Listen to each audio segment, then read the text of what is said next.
द्रव्यों को कौन बचा रहा है, कौन संरक्षित कर रहा है, उसको आप ढूंढ नहीं पा रहे। औरंगजेब की कब्र खोदने से देश की अर्थव्यवस्था मजबूत होती है, महिला सम्मान बढ़ता है, तो आज खोद दीजिए आप।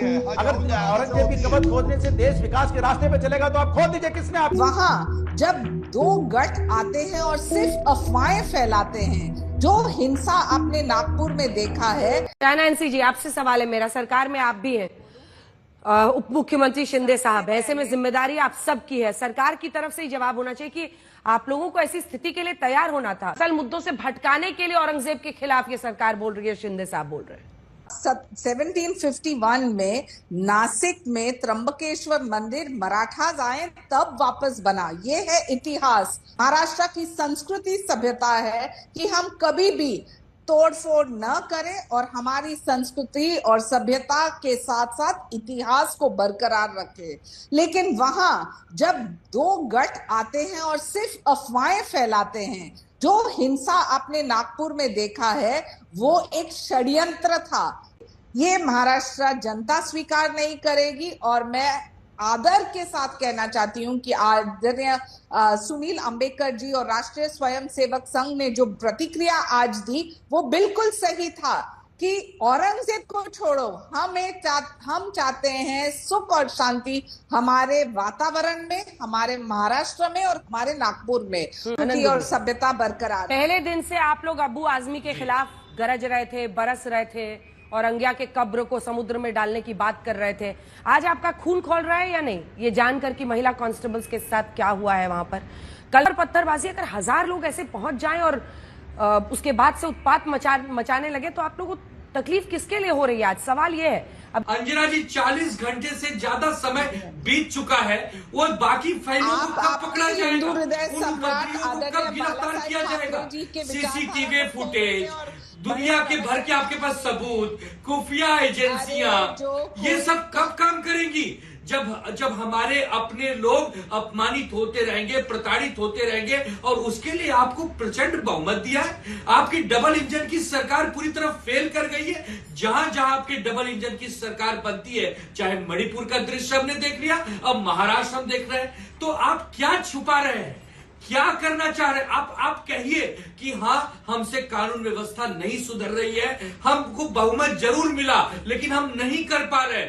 द्रव्यों को कौन बचा रहा है, कौन संरक्षित कर रहा है, उसको आप ढूंढ नहीं पा रहे। आप बैठकर टेलीविजन पर ज्ञान बांट रहे हैं कि भाई विपक्ष का इसमें दोष है। मैं नहीं समझ पा रहा कि ये पहले राज्य में पहली बीजेपी की ऐसी सरकार होगी जब कानून व्यवस्था चरमराती है तो कहती है विपक्ष का हाथ है। पूछिए इनसे किसकी तस्वीर है उद्धव ठाकरे के साथ, अबू आजमी की। तभी मैंने कहा जो तुष्टीकरण की राजनीति करते हैं, जो केवल वोट बैंक समझ के मुसलमानों का इस्तेमाल करते हैं। 15 साल का बच्चा था जिसने जो महिला पुलिसकर्मी है उस पर हाथ उठाया है। ना सप्ताह पहले यही आनंद भाई आके कह रहे थे ये औरंगजेब की कब्र को उखाड़ दूंगा मैं, जाके अरब सागर में फेंक दूंगा। आज वहां पे लेके सीमेंट और पुट्टी प्लास्टर करने पहुंचे हैं। मानकर पूछते हैं छत्रपति शिवाजी महाराज, उनको बार बार ये भाजपाई अपमानित करने का काम करते हैं, चाहे कोरटकर हो, सोलापुरकर हो। अब एक नया नाम आ गया, बीजेपी का एक सांसद छत्रपति शिवाजी महाराज की तुलना नरेंद्र मोदी जी से कर रहा है और कह रहा है कि मोदी जी छत्रपति शिवाजी महाराज के अवतार हैं। आप बताइए, ये क्या हमारे हिंदुत्व का अपमान नहीं है, हमारे आराध्य का अपमान नहीं है? अरे उनकी तुलना आप किसी व्यक्ति से कर सकते हैं, ठीक है, मोदी जी भारत के प्रधानमंत्री आदरणीय है, तो क्या छत्रपति जी शिवाजी महाराज के अवतार है? इस पर एक गौरव भाटिया जी चुप हो जाएंगे, एक निषेध नहीं निकलेगा मुझसे, एक बात और एक कोरटकर, ये सोलापुरकर जैसे लोगों पर ये नकेल नहीं कसेंगे। लेकिन जब बात विकास की होगी, मोदी जी कहेंगे सबका साथ, सबका विकास, सबका प्रयास, सबका विश्वास, तब ये लोग आकर उसमें ठीक है। आपके सांसद के तुलना पर उनका सवाल छोटा सा जवाब दीजिए, फिर मैं अनुराग जी के पास प्रेरणा ले लेते। आप सम्मान करते हैं, हम भी सम्मान करते हैं वीर सावरकर जी का भी। राहुल गांधी कहते हैं मैं वीर सावरकर नहीं हूं, मैं माफी वीर नहीं हूं। क्या किया उद्धव ठाकरे ने वीर सावरकर जी का जब अपमान हुआ तो जरा बताइए। अब मैंने उत्तर दिया ना, तो कोई तुलना नहीं।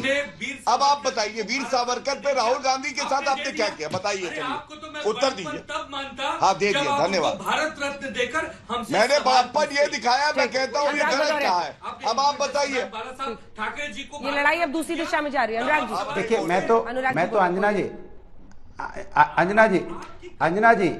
अंजना जी मैं तो इतना ही कहूंगा कि भारतीय जनता पार्टी अभी और सहयोगी दल उनके कब्र खोदने की बात करते थे ना, औरंगजेब की।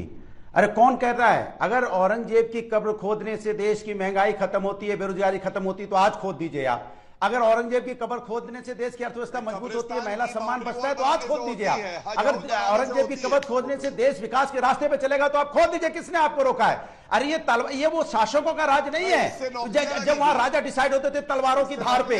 आज लोकतंत्र है, या लोकतंत्र तरीके से हर फैसले होते हैं, संवैधानिक तरीके से होते हैं, कानूनी फैसले होते हैं। ये भारतीय जनता पार्टी जानती है, लेकिन भारतीय जनता पार्टी के सहयोगी दल इस बात को जानते हैं कि हर चीज का एक संवैधानिक तरीके से होगा, लेकिन ये माहौल को गर्म करते हैं। ये माहौल के अंदर नफरत की आग लगाते हैं, नफरत की बात करते हैं, नफरत का माहौल पैदा करते हैं। ये इनकी राजनीति इसी पे चमक रही है। ये चिंता की बात है।